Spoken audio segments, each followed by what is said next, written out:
Chapter 7. Festival of the Sea. As Fredric and Arina approached the bustling port town of Salthorn, they were met with a scene of jubilant celebration. The streets were adorned with colorful banners, and the air was alive with the sounds of music and laughter. But amidst the revelry, there was an air of anticipation, a sense that something momentous was about to happen. Their hopes of catching a ferry to the northern island of Jebin were dashed when they reached the harbor. The captain of the ferry, a weathered old sailor with a grizzled beard and a stern demeanor, informed them that all travel was halted until the conclusion of the Festival of the Sea, which was set to last for 3 days. Arina frowned in frustration, her plans thwarted by the whims of fate. She had little patience for such frivolous festivities, seeing them as nothing more than a distraction from their mission. But Fredric's eyes sparkled with excitement, and he tugged at her sleeve eagerly. "Come on, Arina," he said, his voice filled with enthusiasm. "Let's make the most of it. We can explore the town, sample some of the local cuisine, and maybe even join in the festivities." Arina sighed, torn between her duty and her desire for adventure. She knew they couldn't afford to waste time, but she also didn't want to dampen Fredric's spirits. Reluctantly, she nodded her assent, though her expression remained guarded. "Very well," she conceded, her tone resigned. "But let's not lose sight of our goal. We mustn't allow ourselves to be swept away by the revelry." Fredric beamed, his excitement renewed. Together, they made their way through the bustling streets, taking in the sights and sounds of the festival.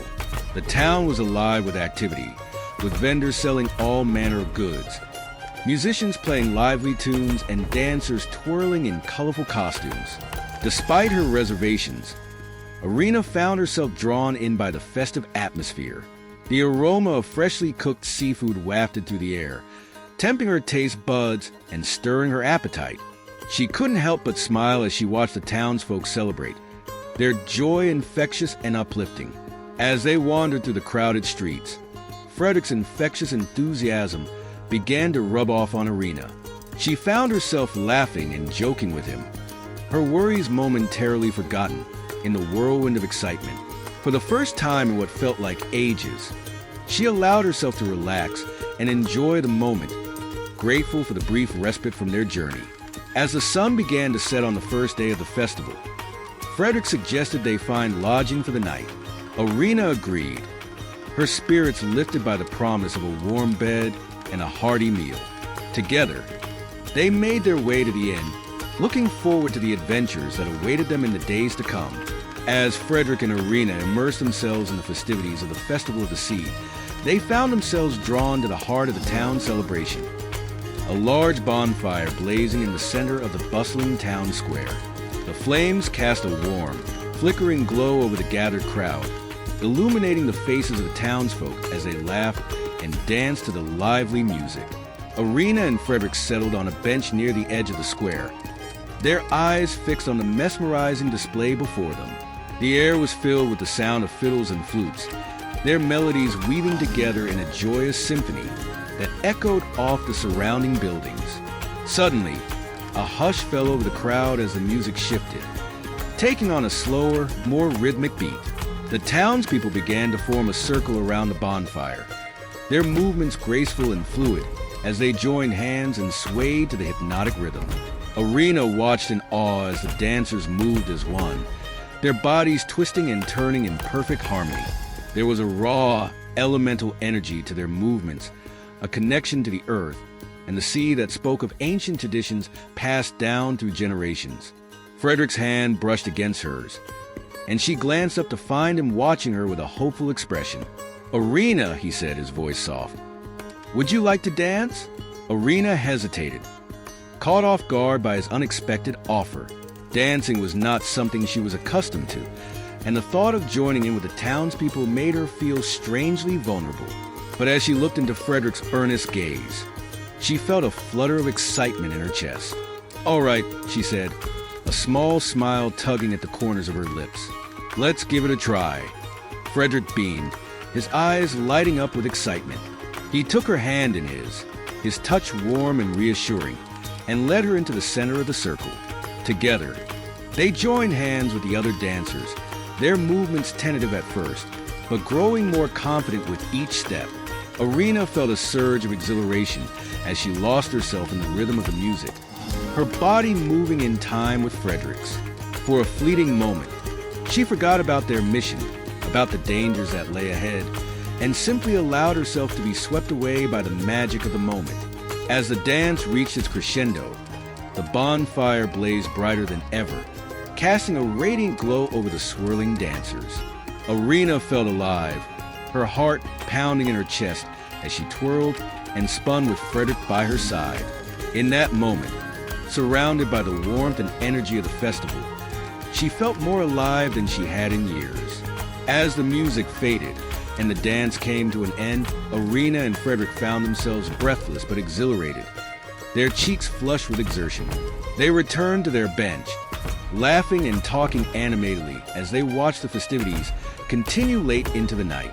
As they sat together, basking in the afterglow of their dance, Arina couldn't help but feel a sense of gratitude for the unexpected joy that Fredric had brought into her life.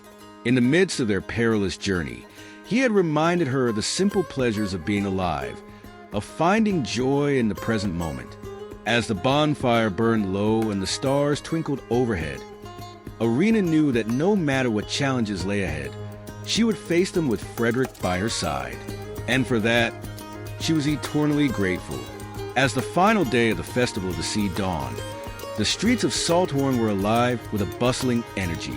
The savory aroma of grilled seafood filled the air, mingling with the sound of laughter and lively conversation. Arina and Fredric navigated their way through the crowded streets, their senses overwhelmed by the sights, sounds, and smells of the festival. Every corner seemed to offer new culinary delight.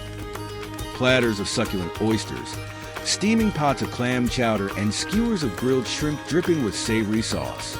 Arina's mouth watered at the tantalizing array of seafood on display, her stomach rumbling in anticipation. Fredric, too, was captivated by the sights and sounds of the festival.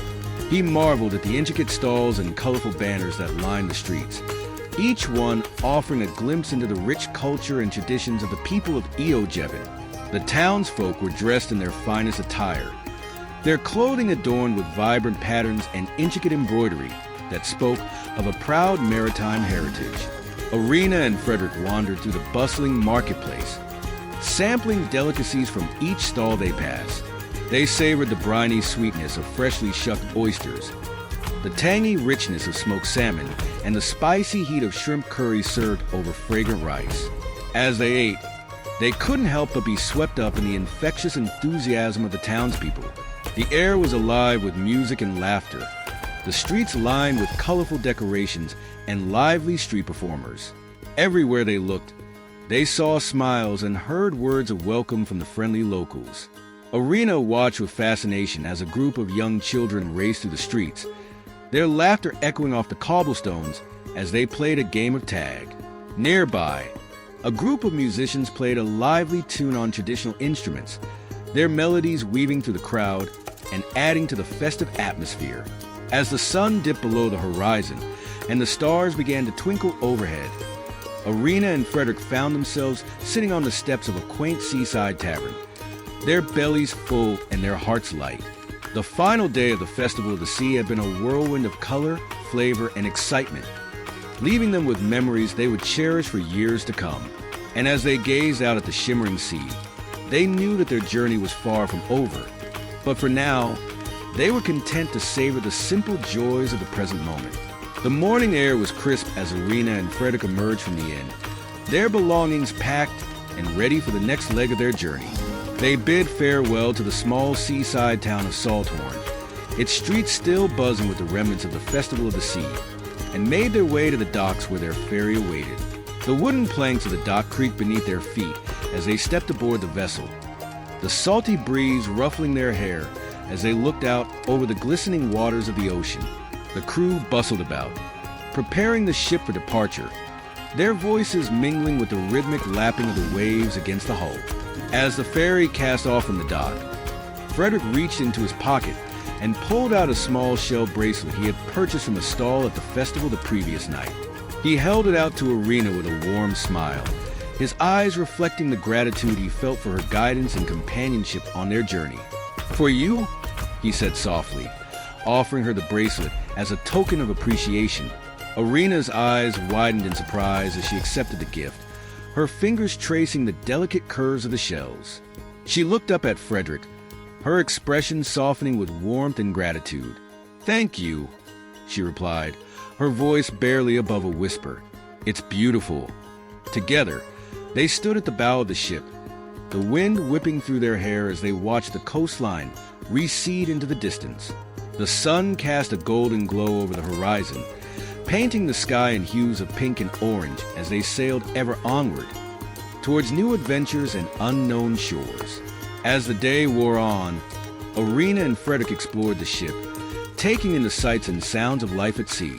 They marveled at the vast expanse of the ocean stretching out before them, the rhythmic rise and fall of the waves soothing their souls. As evening approached, they gathered on deck to watch the sunset, the sky ablaze with fiery hues as the sun dipped below the horizon. The crew lit lanterns, casting a warm glow over the ship as they settled in for the night. And as the stars emerged overhead, Arina and Fredric found themselves lost in conversation, sharing stories of their past and dreams for the future. They laughed and joked, their spirits buoyed by the camaraderie they had forged on their journey together. As the night deepened and the ship sailed on through the darkness, Arina and Fredric remained on deck, their hearts full of hope and anticipation for the adventures that lay ahead. For in each other, they had found not only companionship, but also the courage to face whatever challenges the future might hold. And as they sailed into the unknown, they knew that together, they could conquer any obstacle and emerge stronger on the other side.